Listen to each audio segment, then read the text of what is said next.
Sabe, aparece bem rápido na Bíblia duas mulheres que foram extremamente importantes.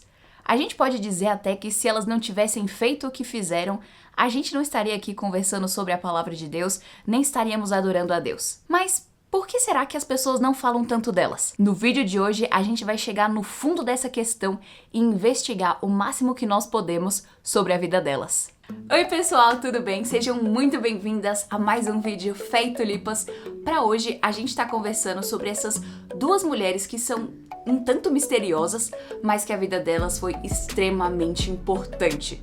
Mas antes, se essa é a sua primeira vez aqui, seja muito bem-vinda. Não se esquece de dar o seu like, o seu comentário, de se inscrever e ativar o sininho para você não perder nenhuma novidade e sempre ser notificada quando lançar vídeo novo.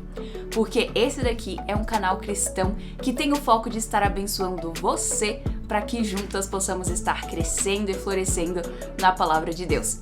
Então, se esse é o seu desejo, você é mais do que bem-vinda. Então, vamos lembrar de uma coisa. Na Bíblia, a gente vê de novo e de novo Deus usando de forma estratégica mulheres para cumprir os seus planos. E a gente vê que isso pode ser uma forma do cumprimento da promessa que a gente vê em Gênesis 3,15, que diz que a semente da mulher pisaria a cabeça da serpente. Então, a gente sabe que de forma última e completa, essa semente da mulher é cumprida no Senhor Jesus, mas a gente também vê que Deus usou de uma forma bem estratégica mulheres para estarem subvertendo a serpente. E depois, só por curiosidade, pega para ler Gênesis e Êxodo, dando uma olhada em todos os momentos em que as mulheres foram mais astutas que a serpente. Você vai ver que é fascinante. E por isso que a nossa pergunta do dia vai ser: qual mulher da Bíblia que você considera a mais corajosa? Comenta aqui que eu vou amar ver as respostas de vocês e eu tenho certeza que o exemplo delas nos inspira demais. Então, vamos entrar para ver quais que foram essas mulheres que a gente vai estar conversando sobre elas hoje.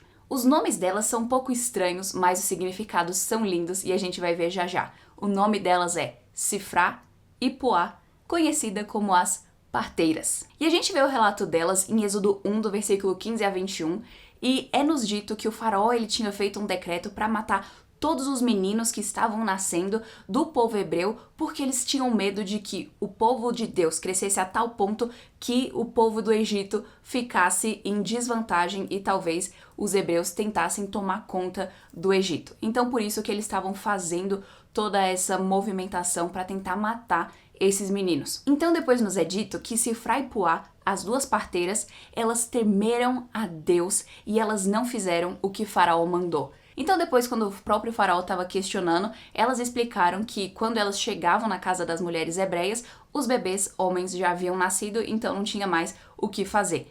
E olha só que interessante, é dito que elas desobedeceram o faraó e que elas temeram a Deus. E no final, no versículo 21, diz assim: E Deus foi bom para as parteiras, e o povo aumentou e se tornou muito forte. E porque as parteiras temeram a Deus, ele lhes constituiu família. E agora só pra gente falar sobre uma questão que às vezes pode ser um pouco mais delicada quando a gente fala sobre essa passagem, que muitas pessoas vão dizer que elas mentiram pra Faraó quando elas disseram que elas chegavam e os bebês já haviam nascido. Mas a questão é que eu acredito particularmente que elas não mentiram e que uma vez que em Êxodo a gente já vê o agir sobrenatural de Deus, Deus abrindo o Mar Vermelho, fazendo uma sarça pegar fogo e não ser consumida, Deus fazendo tantos milagres, as 10 pragas que a gente vê do Egito, aqui ele pode ter feito muito bem mais um milagre, de realmente as mulheres hebreias terem dado à luz muito rápido e também porque na Bíblia, quando alguém mente, deixa claro que foi uma mentira. E a gente consegue ver esse paralelo, por exemplo, quando é dito a história de Raabe e que quando ela escondeu os espias de Israel e os soldados de Jericó vieram atrás dela, perguntaram onde eles estavam, ela disse que eles já tinham ido embora, mas depois deixa bem claro, porém, mentiu-lhe. Então, quando tem uma mentira, a Bíblia deixa claro, e no caso de Sifrá e Puá, a gente não vê em nenhum momento dizendo que elas mentiram, então por isso eu acredito que elas realmente não mentiram, mas que elas simplesmente testemunharam do grande poder de Deus ali naquele momento. Mas então vamos ver aqui essas duas qualidades que fazem essas mulheres serem fascinantes e grandes exemplos para nós. Olha só o que significa os nomes delas. Sifrá significa esplêndida e Puá significa linda. Por que será que Deus deu esses nomes a elas? porque a atitude e postura delas representam coisas profundas acerca da beleza de caráter que Deus chama cada mulher salva a cultivar. Então a primeira característica que a gente pode ver delas é que elas temeram a Deus. Ou seja, elas foram corajosas. E quando a gente vai falar de coragem na Bíblia, o que não nos falta são exemplos. Então a gente tem o próprio Moisés, Josué, Caleb, Abraão, Daniel, tantos homens de Deus que foram tão exemplares nisso e que a gente vê a coragem deles expressa de uma forma muito nítida. E também várias mulheres, por exemplo, Raabe, Débora, Jael, Esther, Ruth, Dorcas, tantas mulheres que foram também muito corajosas. Então a gente vê na palavra de Deus essa realmente nuvem de testemunhas que nos é dito em Hebreus 12. Então a gente tem todos esses exemplos que eles são nos dados para que a gente possa olhar para eles e ver essa grande coragem. E a gente vê o que todas essas pessoas tiveram em comum nos seus melhores momentos, que foram esses momentos de coragem. Elas temeram a Deus. E isso porque quando nós tememos a Deus, nós vamos obedecê-lo. E de novo nas escrituras nós vemos, por exemplo, o versículo que é bem famoso de Josué 1:9, que diz: ser forte e corajoso. Então a gente vê na palavra de Deus várias vezes esse imperativo, esse chamado à coragem. E o que significa sermos corajosas? Significa que nós vamos temer a Deus, não aos homens. E isso porque no nosso coração vai ter algum tipo de temor. Vai ser o temor a Deus ou o temor aos homens. Quando nós tememos a Deus, o temor aos homens desvanece em comparação. Mas quando nós tememos ao homem, o nosso temor a Deus diminui. E a gente pode ver isso muito claro nas nossas vidas. Quando muitas vezes nós tememos aos homens, a gente vai ter medo de se posicionar contra ideologias más. A gente vai ter medo de se posicionar em relação a assuntos como aborto, casamento, família. E resumindo em outras palavras, quando nós tememos aos homens, nós vamos nos conformar a este mundo. E a gente sabe que o apóstolo Paulo nos disse no livro de Romanos para não nos conformarmos com este século, mas sermos transformados pela renovação da nossa mente. E nós só seremos transformados quando nós temermos a Deus acima de tudo. Então isso significa que nós vamos ser fortes para fazer o contrário daquilo que o mundo está tentando nos ditar o que fazer. Nós vamos olhar para as ordens deste mundo e nós vamos falar: convém que eu obedeça a Deus e não aos homens. Essas mulheres, o exemplo delas foi tão essencial que a gente vê esse debate acontecendo hoje mesmo. Essas mulheres, de certa forma, elas estavam se posicionando contra um tema que a gente está vendo bastante, que é o tema do aborto. Elas estavam se posicionando a favor da vida porque, de alguma forma, o Senhor tinha convencido no coração delas de que cada pessoa é imagem e semelhança de Deus e, por causa disso, seria pela vida daquelas jovens crianças que Deus estaria cumprindo a sua promessa, como a gente vê na vida de Moisés.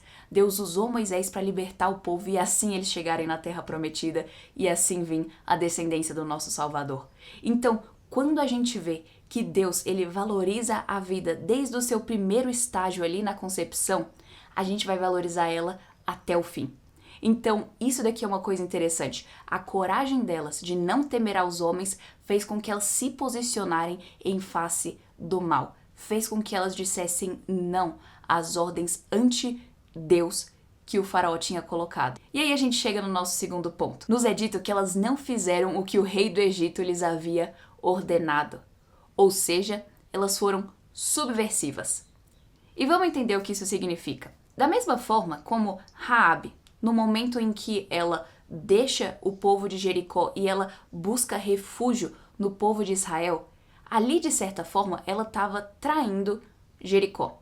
Ou seja, ela estava abrindo mão da sua nacionalidade como alguém de Jericó e abraçando uma identidade como uma israelita espiritual. E da mesma forma nós, no momento que nós nos convertemos, nós estamos traindo o sistema deste mundo. Nós estamos traindo o príncipe da potestade do ar, que nós agora o chamamos de inimigo das nossas almas. Agora nós fazemos parte da Jerusalém celestial. Nós somos de outra nacionalidade agora. Então é algo belo da mulher cristã sabotar o reino das trevas. E aqui eu não tô falando de sabotagem pela sabotagem. A gente tá conversando aqui sobre buscar fazer um impacto para glorificar o nome de Cristo e expandir o reino dele.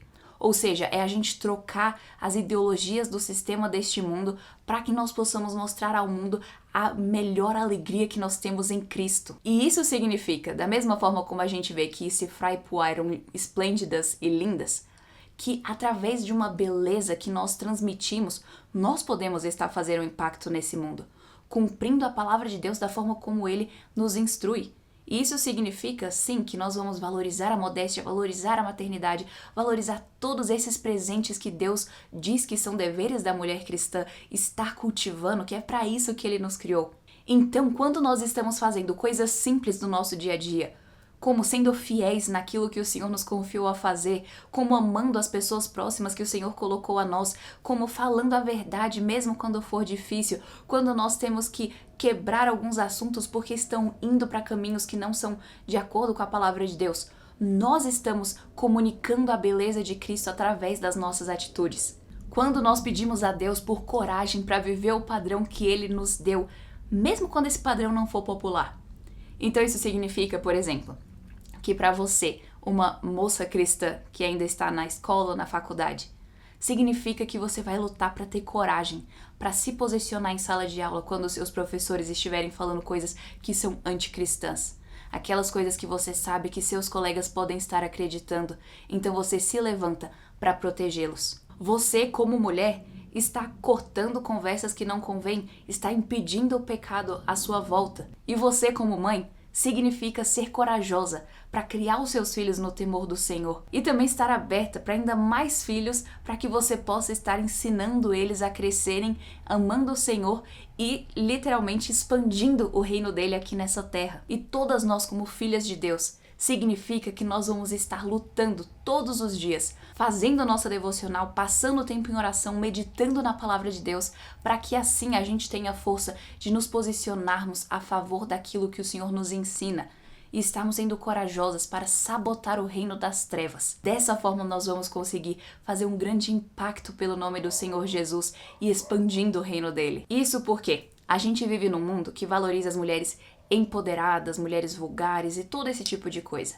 Mas Deus, Ele diz que valoriza um espírito manso e tranquilo, em 1 Pedro 3. A gente pode glorificar a Deus com esse espírito manso e tranquilo, assim como se Frei Pua tiveram, que sendo tranquilas, elas se posicionaram com as suas atitudes, sendo mulheres corajosas e não temendo perturbação alguma. Como também diz em Provérbios 31, que a mulher virtuosa, ela ri diante do futuro, ela não teme o amanhã. Que nós sejamos corajosas, não temendo o amanhã e buscando uma beleza que dura para sempre. Porque a beleza em si é um tema que a Bíblia ela fala repetidas vezes. Nós vemos de novo e de novo Deus nos ensinando passos práticos para cultivarmos essa beleza, não só interior, mas também exterior. E se você quiser aprender mais sobre isso, clica nesse vídeo, porque nele a gente vai estar expandindo mais sobre essa questão maravilhosa que é a beleza que o Senhor nos ensina a cultivar. Espero que você tenha gostado desse vídeo, então não esquece de dar o seu like, o seu comentário, de se inscrever e ativar o sininho. Com a graça de Deus, a gente se vê na semana que vem.